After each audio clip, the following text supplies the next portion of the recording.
नमस्कार, मैं हूं आपके साथ विभा उपाध्याय। नमस्कार, मैं हूं शुभे मिश्रा आपके साथ। और दिन के 2 बज चुके हैं। हम दोनों लेकर आए हैं आपके लिए 2 दनादन। तो चलिए शुरू करते हैं दनादन खबरों का सिलसिला 2 दनादन से।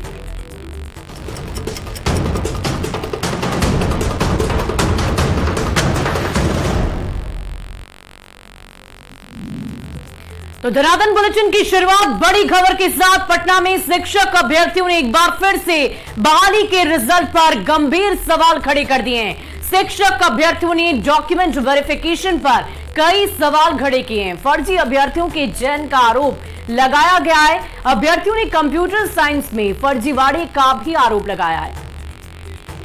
तो अभ्यर्थियों ने उच्च माध्यमिक की कंप्यूटर साइंस में रीवेरिफिकेशन की मांग कर दी है। नाराज अभ्यर्थी सैकड़ों अभ्यर्थियों के पास एसटीईटी की डिग्री नहीं होने का आरोप लगा रहे और बिहार सरकार पर झूठ बोलने और वेरिफिकेशन के नाम पर खाना पूर्ति करने का आरोप लगाया जा रहा है। शिक्षकों के आरोप का बिहार के पूर्व सीएम जीतन राम मांझी ने भी समर्थन किया है। सोशल मीडिया प्लेटफॉर्म एक्स पर जीतन राम मांझी ने एक बार फिर से शिक्षक नियुक्ति को लेकर सवाल खड़े किए। मांझी ने नीतीश सरकार पर सौदेबाजी करने का आरोप लगाया और जेडीयू पर शिक्षक बहाली के जरिए दूसरे राज्य में अपनी राजनीतिक पैठ जमाने की कोशिश करने का आरोप तक लगाया गया। वहीं मांझी ने सोशल मीडिया पर पोस्ट करते हुए लिख दिया कि उत्तर प्रदेश के जेडीयू नेताओं की नीतीश जी से मुलाकात और संगठन विस्तार की बात ने साबित कर दिया कि शिक्षक नियुक्ति परिणाम में अन्य राज्यों के लोगों के चयन के बहाने जेडीयू उन राज्यों में अपना विस्तार चाहती है। फूलपुर की लालच के लिए बिहारियों के भविष्य के साथ सौदा करना बेहद दुर्भाग्यपूर्ण है। वहीं मांझी के इस पोस्ट के बाद सियासत काफी गर्मा गई है। इससे पहले भी जीतन राम मांझी ने शिक्षक बहाली परीक्षा और रिजल्ट में व्यापक धांधली का आरोप लगाया था। पूरे मामले की जांच की मांग की गई थी। साथ ही जीतन राम मांझी ने 2 नवंबर को गांधी मैदान में चयनित शिक्षक अभ्यर्थियों को नियुक्ति पत्र वितरण के कार्यक्रम को भी टालने की मांग की है।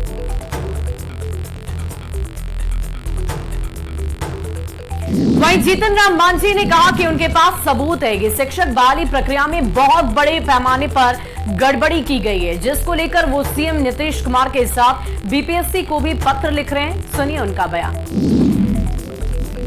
यहाँ रिजल्ट घोषित हो जाने के बाद उनके दस्तावेज को पुनः वो वेरिफिकेशन करवाते हैं और सत्यापित कराते हैं। ये क्या मतलब है?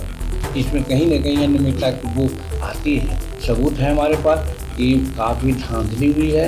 इस धांधली को सुधार करना चाहिए और सुधार करने के बजाय फिर सुनते हैं कि डेट उन्होंने तय कर लिया है कि अमुक डेट से परीक्षा हो। तो मेरा कहने का मतलब कि जिस प्रकार से पहले परीक्षा आप लिया है उसी प्रकार से फिर परीक्षा लीजिएगा। उसी पर क्या है कि अनियमितता होगी। इसी बीच सियासत से जुड़ी बड़ी खबर सामने आ रही है। तेजस्वी यादव पर प्रशांत किशोर ने जोरदार हमला किया है। पीके ने तेजस्वी के जापान दौरे पर निशाना साधा। प्रशांत किशोर ने कहा कि तेजस्वी जापान दौरे पर जाएं या फिर अंटार्कटिका, आने वाले महीनों में दिख जाएगा। बिहार को इससे क्या फायदा हुआ? गरीब जनता के टैक्स के पैसों का क्या हुआ? मिट्टी पलीद हुई या फिर आटा गीला? सुनिए उनका बयान।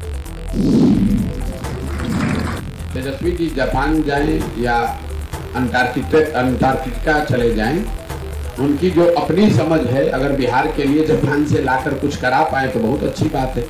लेकिन उनके माँ और बाबूजी यहाँ 15 साल शासन में रहे, तब तो ना कोई जापान से आया ना जर्मनी से आया।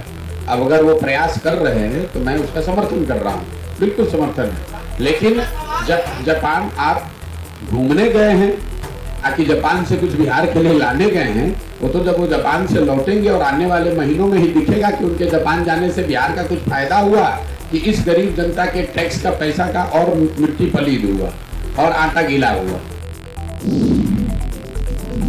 और चलिए बढ़ते अगली खबर की ओर। सीएम नीतीश कुमार अचानक सचिवालय पहुंच गए और निरीक्षण करने लगे। सीएम अपने रूटीन के अनुसार सचिवालय पहुंचे हुए और अलग अलग विभागों का जायजा भी लिया। इन दिनों सीएम लगातार एक्शन मोड में नजर आ रहे हैं। इससे पहले भी कई दफा वो अचानक सचिवालय पहुंचकर निरीक्षण कर चुके हैं, जिससे अधिकारियों में अनुशासन बना रहे। दनादन बुलेटिन की अगली खबर। भोजपुरी के फिल्म सुपरस्टार जो हैं पवन सिंह उनसे जुड़े हुए हैं। जी हां, पवन सिंह ने कहा कि वे 2024 लोकसभा चुनाव में आरा से दावेदारी ठोकने को लेकर पूरी तरह से तैयार हैं। पटना बीजेपी कार्यालय में आयोजित कार्यक्रम में पवन सिंह ने हिस्सा लिया। इस दौरान चुनाव लड़ने की इच्छा पर उन्होंने कहा कि किसको आगे बढ़ने का मन नहीं करता। और इससे पहले न्यूज 18 से खास बातचीत के दौरान भी पवन सिंह ने आरा से चुनावी मैदान में उतरने की घोषणा की थी और एक बार फिर उन्होंने अपनी इच्छा को दोहराया है। उन्होंने कहा कि वो कमर कस चुके हैं, तैयारियां पूरी है, बस आदेश का इंतजार है। यानी अगर पार्टी की तरफ से उन्हें आदेश मिल जाता है तो वो चुनावी रणभूमि में जरूर उतरेंगे। क्या कुछ कहा है पावर स्टार पवन सिंह ने, सुनिए। आरा लोकसभा सीट से क्या चुनाव लड़िएगा 2024 में? यूथ के युवाओं को बढ़ाने की बात हर पार्टी करती है, बीजेपी भी बहुत सारे लोग बीजेपी ज्वाइन। देखिए क्या है, हम पार्टी के सिपाही हैं और जवन ऊपर से आगे से आदेश आई वो हम के आदेश के पालन करेंगे। इसका इच्छा किसको नहीं होगी, हर कोई चाहता है कि हर कदम हम आगे बढ़ें। हमको पहले आप लोगों ने, हमारे दर्शक ने गायक बनाए, उसके बाद नायक बना दिए, इसके बाद पवन सिंह क्या बनेगा ये सब हमारे ऑडियंस के हाथ में है, आप सभी के हाथ में है। बीजेपी में मनोज तिवारी है, निरहुआ है, रवि किशन है, पवन सिंह को भी देखा जाएगा लोकसभा में। बिल्कुल देखेंगे, समय आने दीजिए। तो लोकसभा चुनाव को लेकर सिर्फ पवन सिंह ही नहीं, हर कोई तैयारी और दावेदारी कर रहा है। जैसे जैसे लोकसभा चुनाव 2024 नजदीक आ रहा है, हाजीपुर सीट पर चाचा और भतीजे के बीच जारी जंग और तेज होती जा रही है। इस बार केंद्रीय मंत्री पशुपति कुमार पारस और चिराग पासवान को ही देख लीजिए। पारस ने बिना नाम लिए हुए एक बार फिर से भतीजे चिराग पासवान पर जोरदार हमला किया। पशुपति कुमार पारस ने कहा कि हम एनडीए के सबसे ईमानदार पार्टनर हैं और हमारे हक को कोई तोड़ नहीं सकता। और इतना ही नहीं, पारस ने साफ साफ और स्पष्ट शब्दों में कह दिया कि सड़क पर जिसको जो कहना है, जो भी बोलना है वो बोलते रहे, लेकिन वो अपनी औकात को समझें। उन्होंने इशारों में चिराग पासवान को लेकर कहा कि जहां से वो सांसद है वहां को वो क्यों छोड़ रहे हैं। अपने क्षेत्र को छोड़ना वहां की जनता के साथ विश्वासघात होता है। पशुपति पारस ने एक और बहुत बड़ी बात कही है कि वे जब तक राजनीति में है तब तक वो एनडीए में ही रहेंगे। कुछ लोग एनडीए कई बार आए गए हैं और कल वो एनडीए में रहेंगे या नहीं रहेंगे इसकी कोई गारंटी नहीं है, लेकिन हम एनडीए में हमेशा रहेंगे। और अगली खबर की तरफ रुख करते हैं। खबर मध्य प्रदेश से, जहां लोकसभा चुनाव से पहले विधानसभा को लेकर सियासी घमासान चढ़ा हुआ है। एमपी में पहले से ही आईएनडीआईए अलायंस के दलों में सीटों को लेकर मारामारी चल रही है। इस बीच अब मायावती की पार्टी बीएसपी ने भी चुनावी प्रचार में अपनी तरफ से पूरी ताकत झोंक दी है। 6 से 14 नवंबर तक मायावती मध्य प्रदेश में चुनावी जनसभाओं को संबोधित करेंगी। मायावती 6 नवंबर को निवाड़ी, 7 नवंबर को छतरपुर, 8 नवंबर को रीवा, 10 को दतिया, 14 को भिंड मुरैना में जनसभा करेंगी। जाहिर सी बात है, जहां बीजेपी और आईएनडीआई अलायंस के सभी दल जोर शोर से तैयारी कर रहे हैं, तो मायावती भी कोई कसर नहीं छोड़ना चाहती। बढ़ते हैं अगली खबर की तरफ। देश के 5 राज्यों में चुनाव को लेकर सियासी हलचल तेज हो गई है। मध्य प्रदेश, छत्तीसगढ़ में विधानसभा चुनाव के उम्मीदवारों के लिए नामांकन का आज आखिरी दिन है। उम्मीदवार दोपहर 3 बजे तक नामांकन दाखिल कर पाएंगे और इस बीच मध्य प्रदेश के मुख्यमंत्री शिवराज सिंह चौहान परिवार के साथ अपने पैतृक गांव पहुंचे और नामांकन दर्ज कराया। वहीं सीएम शिवराज ने पैतृक घर में कुल देवी देवताओं का पूजन अर्चन किया, जिसके बाद इस सलकनपुर में देवी मां के दर्शन भी किए। बुधनी से नामांकन पत्र दाखिल किया है तो छत्तीसगढ़ के सीएम भूपेश बघेल ने दुर्ग में नॉमिनेशन दर्ज कर दिया। आपको बता दें कि एमपी में 1 चरण में तो छत्तीसगढ़ में 2 चरण में चुनाव होने। अगले महीने की 7 और 17 नवंबर को दोनों राज्यों में मतदान होगा। दनादन बुलेटिन में अब बात बिहार में बढ़ते अपराध की, जो पुलिस प्रशासन पर सीधे तौर पर गंभीर सवाल खड़े कर रही है। नालंदा में अपराधियों ने होटल संचालक की गोली मारकर हत्या कर दी। घटना भागन बेघा थाना क्षेत्र के मोरा तालाब के पास की है और कहा जा रहा है कि 4 अपराधी होटल संचालक को गोली मारकर फरार हो गए। घटना की वजह का पता नहीं चल सका है। पुलिस इस मामले की जांच की बात जरूर कह रही है। और बढ़ते हैं अगली खबर की ओर। अगली खबर समस्तीपुर से, जहां दलसिंह सराय में दो पक्षों के बीच जमकर हिंसक झड़प हुई, तोड़फोड़ हुई, गोलीबारी की घटना को अंजाम दिया गया। इस घटना में गोली लगने से एक युवक जख्मी हो गया है। घटना के बाद इलाके में तनावपूर्ण स्थिति है। आक्रोशित लोगों ने घटना के विरोध में सड़क जाम कर हंगामा किया है। मामला विद्यापति नगर थाना क्षेत्र के कोल्ड स्टोरेज ढाला के पास का बताया जा रहा है। इस पूरे मामले में पुलिस ने गोली चलाने के आरोपी को गिरफ्तार कर लिया है। वहीं बाकी लोगों की गिरफ्तारी के लिए पुलिस लगातार छापेमारी कर रही है। तो वहीं गोपालगंज में भी अपराधियों का तांडव देखने को मिला, जहां एक किराना दुकानदार को बदमाशों ने सामान देकर पैसा मांगने पर गोली मार दी। बेखौफ बदमाशों ने चाकू मारकर दुकानदार को गंभीर रूप से पहले जख्मी कर दिया। घटना विशंभरपुर थाना क्षेत्र के सिपाया गांव की है। जख्मी दुकानदार को इलाज के लिए सदर अस्पताल लाया गया, जहां डॉक्टरों ने बेहतर इलाज करने के लिए मेडिकल कॉलेज गोरखपुर उसे रेफर कर दिया। पुलिस ने इस मामले में प्राथमिकी दर्ज कर कार्रवाई करने की बात कही है।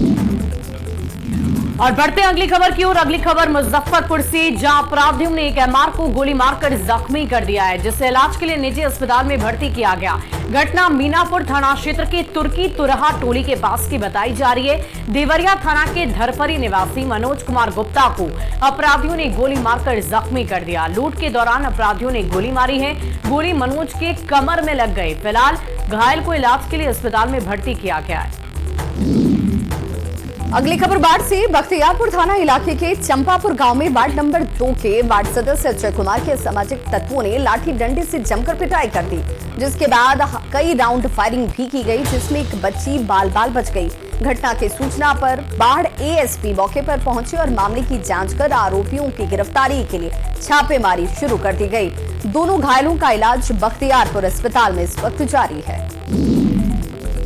खबर बेतिया से, जहां ऑर्केस्ट्रा के दौरान अवैध हथियार का खुल्लम खुल्ला प्रदर्शन किया गया है, जिसका वीडियो बड़ी तेजी से वायरल हो रहा है। ये वीडियो मझौलिया का बताया जा रहा है। तस्वीरों में आप खुद देख सकते हैं कैसे स्टेज पर कुछ डांसर्स थिरक रही है और इसी बीच एक युवक के साथ कई कट्टे लेकर वहां पर पहुंचता है और डांसर्स को थमा देता है। एक साथ कई कट्टा डांसर से संभल नहीं पा रहा तो किसी तरह उसने अपनी सहयोगी डांसर को 2 कट्टा पकड़ाया और खुद भी 3 कट्टों के साथ थिरकने लगी।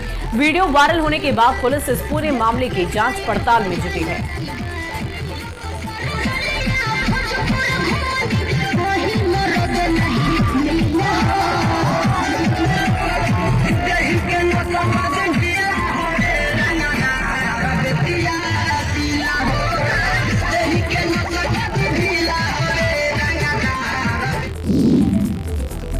अगली खबर पटना से, पटना में हुई महिला सिपाही शोभा कुमारी की हत्या के मामले में एक नया मोड़ सामने आ गया। आरोपी के पति ने काको थाने में जाकर सरेंडर कर दिया है। आरोपी पति गजेंद्र को जहानाबाद पुलिस ने पटना पुलिस के हवाले किया। आरोपी पति ने कहा कि उसने जानबूझकर शोभा की हत्या नहीं की, बल्कि बंदूक छीना झपटी में गोली चल गई और शोभा की मौत हो गई। आरोपी पति ने बताया कि उसकी पत्नी का एसएसबी के एक जवान धीरज कुमार के साथ अफेयर चल रहा था और इसी को लेकर दोनों के बीच अक्सर विवाद हुआ करता था। पुलिस मामले की जांच पड़ताल कर रही है, पर बड़ा सवाल ये है कि अपराधी अपराध करके कैसे भाग जा रहा, ऐसी खबरें क्यों आ रही है? क्या बिहार में पुलिस का खौफ अपराधियों के मन से खत्म हो चुका है? क्या खौफ अपराधियों के मन से बिल्कुल खत्म हो चुका है? दनादन बुलेटिन की अगली खबर गुमला से, गुमला के नाथपुर गांव में 15 साल पहले ईसाई धर्म अपनाने वाले एक परिवार के सदस्यों ने सरना धर्म में वापसी कर ली। लोगों ने पुजार मारवाड़ी के नेतृत्व में पूजा करते हुए सरना धर्म में घर वापसी की है। वहीं धन वापसी करने वाले बंधन उरांव ने बताया कि घर में बीमारी की वजह से ईसाई धर्म अपनाया था, लेकिन धर्म बदलने के बाद उसे गलती का एहसास हुआ और वो घर परिवार के साथ रहने के लिए अपने धर्म में लौट आए हैं। अगली खबर के लिए रुख करेंगे गिरिडीह का। जिले के बगोदर में हाथियों का उत्पात जमकर जारी है। खरंभा के हाथियों के झुंड ने करीब 15 एकड़ में लगी धान की फसल को पूरी तरह से बर्बाद कर दिया। गांव में 32 हाथियों का झुंड पिछले कई दिनों से जमकर उत्पात मचा रहा है। हाथी फसल के साथ ही घरों को भी निशाना बना रहे, उन्हें भी नुकसान पहुंचा रहे। हाथियों के आतंक से ग्रामीण भय के माहौल में जीने को मजबूर है। साथ ही गांव वालों ने वन विभाग और सरकार से नुकसान की भरपाई की मांग की है। अगली खबर के लिए रुख करेंगे रांची का, जहां के बाजार में प्याज की कीमत हर दिन चढ़ रही है। हरमू सब्जी बाजार में प्याज की कीमत 60 रुपए प्रति किलो है। दुकानदार की माने तो दूसरे शहरों से झारखंड के बाजार में प्याज नहीं आने की वजह से दाम बढ़ रहे हैं। पिछले 15 दिनों के अंदर प्याज की कीमतों में 30 रुपए से लेकर के 60 रुपए तक का इजाफा देखा गया है। वहीं बोकारो में भी दुर्गा पूजा के बाद से लगातार प्याज के दाम में बढ़ोतरी हो रही है। जो प्याज पहले 35 रुपए में मिलते थे, अब 60 रुपए किलो के हिसाब से मिल रहे हैं। दाम बढ़ने से लोग जरूरत के हिसाब से ही प्याज खरीदने को मजबूर हो गए। दुकान में प्याज तो भरपूर है, लेकिन खरीदार बढ़े दाम की वजह से दूर दिख रहे हैं। लोगों का आरोप है कि प्याज की नेपाल में तस्करी की जा रही है और इसी वजह से महंगाई आई। प्याज के बढ़े दाम पर बाजार की तस्वीरें भी हमने आपको दिखाई, कैसे वहां पर ग्राहक तो पहुंच रहे लेकिन खरीदारी नहीं कर रहे।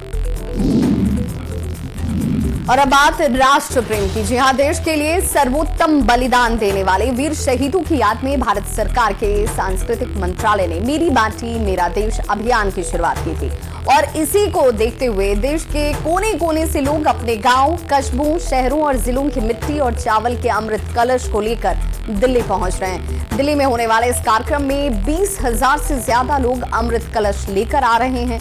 देश के कोने कोने से मिट्टी को संग्रहित करने वाली इस अनोखी पहल में खुद प्रधानमंत्री नरेंद्र मोदी हिस्सा लेंगे।